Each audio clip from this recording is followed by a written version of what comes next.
It was an event the Queen was personally involved in planning. On Monday, we'll see the full spectacle of her state funeral play out in central London. Rehearsals already taking place, timing everything to precision.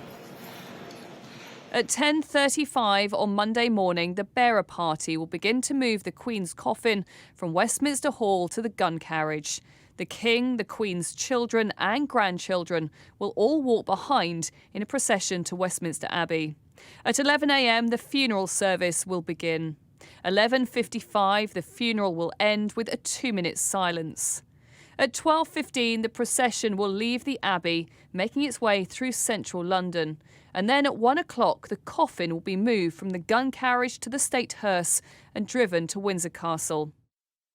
4 o'clock in the afternoon, the committal service will be held in St George's Chapel, before at 7:30 in the evening, a private service will take place, where the Queen will be buried alongside the Duke of Edinburgh in the King George VI Chapel.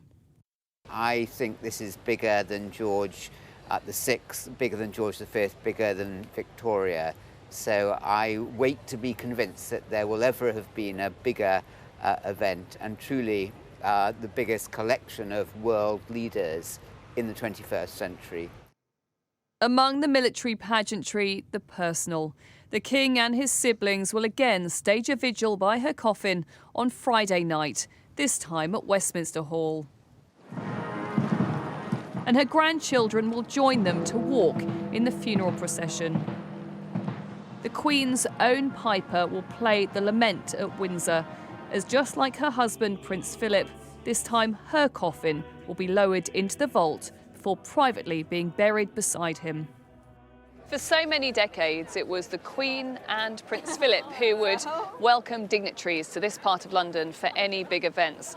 Of course, this time it's down to the Queen's children and grandchildren, who you get the sense also really want to make sure that everything we're going to see here on Monday also feels open to everyone. And that's why you'll see representatives from the NHS in the procession and members of the Queen's charities in the congregation. We know they have been comforted by the public reaction. The Queen's daughter-in-law, the Countess of Wessex, saying thank you, along with her husband, Prince Edward, in Manchester. Their help now is invaluable to the new King, who, having signed off the funeral plans, now has more duties ahead, including a state event at Buckingham Palace on Sunday, hosting all of the world leaders, just 24 hours before he says his own final farewell to his beloved mother. Rhiannon Mills, Sky News, in central London.